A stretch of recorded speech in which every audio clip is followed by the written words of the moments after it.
والسلام على رسول الله أما بعد أعوذ بالله من الشيطان الرجيم بسم الله الرحمن الرحيم يوم ندعو كل أناس بإمامهم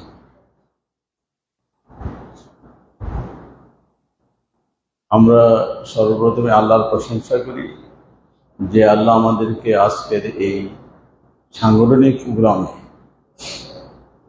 ইমাম বুখারী রাহিমাহুল্লাহ যে মাদ্রাসা প্রতিষ্ঠিত হয়েছে সেখানে আমরা একত্রিত হতে পেরেছি।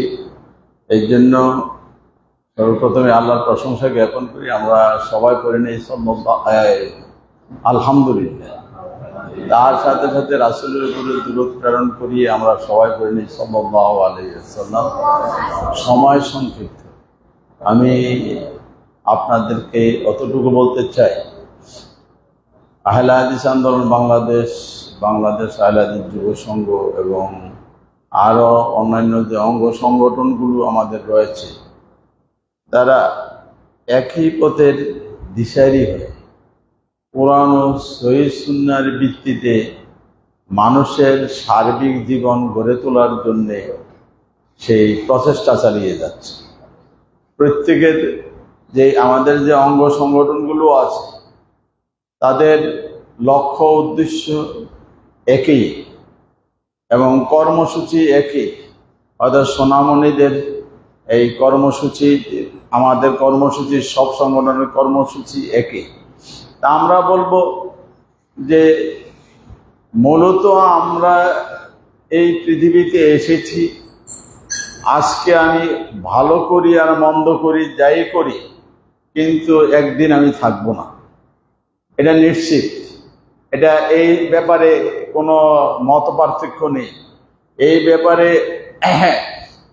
নাস্তিক থেকে শুরু করে যারা আল্লাহকে মানে না, মানে যারা আল্লাহর অস্তিত্বে বিশ্বাসী নয়, নাস্তিক, তারাও কি মরণে বিশ্বাসী? তারাও কি মরণে বিশ্বাসী? মৃত্যুবরণ করতে হবে, এটাকে অস্বীকার করার কোনো নেই, সুযোগ নেই যে এটা মৃত্যুর হাত থেকে বাঁচা যাবে। এটা দেখতে সেই যে আদম থেকে শুরু করে অদ্যাবধি আমাদের সামনে অসংখ্য মানুষ এই মৃত্যুর কোলে ঢলে পড়ছে। কেউ সে এই মৃত্যুর পরের সেই জীবনকে বিশ্বাস করে, আর কেহ করে না। তাই যারা নাস্তিক তারা করে না।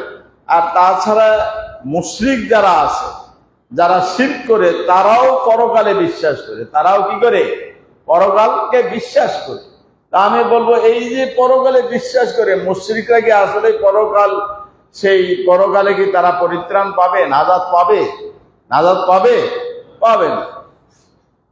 তাছাড়া আমাদের মাঝে যারা আমরা মুসলিম হিসাবে নিজেদেরকে দাবি করি, এই মুসলিম হিসাবে দাবি করতে গিয়ে যারা মাজার পূজারী, বর্তমানে যারা মাজার পূজারী, কবর পূজারী, শিরকের সাথে যারা আপোষ করে, আমি আলেম হই, হাজি হই, গাজী হই, যাই হই না কেন, আসলে কি আমি কি মুক্তি পাবো? শিরকের সাথে যারা আপোষ করে, শিরকে মাথা পেতে যারা মেনে নেয় এবং স্বার্থে যারা সেই মানুষের তৈরি এই সে শহীদ মিনারে ফুল দিয়ে সম্মান জানায়, আমরা যত বড়ই এই বড় আলেম হোক না কেন, আসলে কি তারা যারা শিরকের সাথে আপোষ করে চলে, তাদের কি পরিত্রাণ মিলবে? কোরআন ও সহিহ সুন্নাহয় সেটা কি বর্ণিত আছে যে তারা পরিত্রাণ মিলবে? যদি তওবা করে ফিরে না আসে, কশ্চিন কেন তাদের পরিত্রাণ নেই, মুক্তি নেই। একমাত্র মুক্তির গ্যারান্টি সনদ হচ্ছে ওহীর আলোকে যারা এই তাদের সার্বিক জীবন গড়ে তুলবে, তারাই একমাত্র কি পরকালে আশা করতে পারবে যে আমি মুক্তি পাবো, আল্লাহর রহমতে আমি সেই আল্লাহর সেই ওয়াদাকৃত জান্নাতে আমি পৌঁছতে পারবো, আল্লাহর রহমতে আমি সেখানে আমি পৌঁছতে পারবো, এই আশাটুকু করতে পারবে। যারা তাদের সার্বিক জীবনে শিরকের সাথে, শিরক এবং বিদআতের সাথে আপোষ করে না, বরং তাদের প্রয়োজনে জীবন চলে যায়, যাও যেমনি ভাবে এই শপথ নিয়েছিলেন, আপনারা শুনেছেন এই একটু আগেই, তাই না? 5 জনের সেই বাহিনী, 12 জনের বাহিনী, 75 জনের বাহিনী সেই যে শপথ নিয়েছিল, তাদেরকে আল্লাহ রাসূল একটা কথাই শুনিয়েছিলেন যে তোমরা তার বিনিময়ে কি পাবে? জান্নাত পাবে।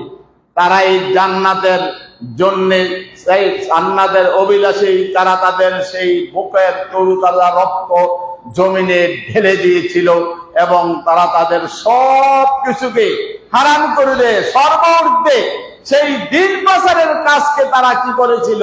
তাদের জীবনের যে কর্মসূচি ছিল, যে জীবনে বেঁচে থাকার যে তাদের যে স্বাদ ছিল, সেখানে অগ্রে রেখেছিলেন তারা কি?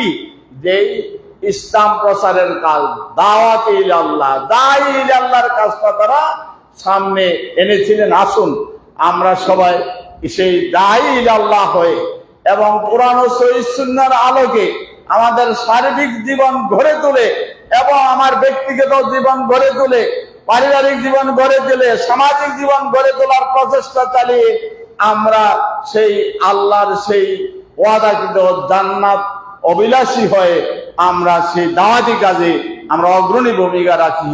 এই উদাত্ত আহ্বান রেখে আমি আমার বক্তব্যের উপসংহার করলাম। ওখানে দাওয়ান আলহামদুলিল্লাহি রাব্বিল আলামিন।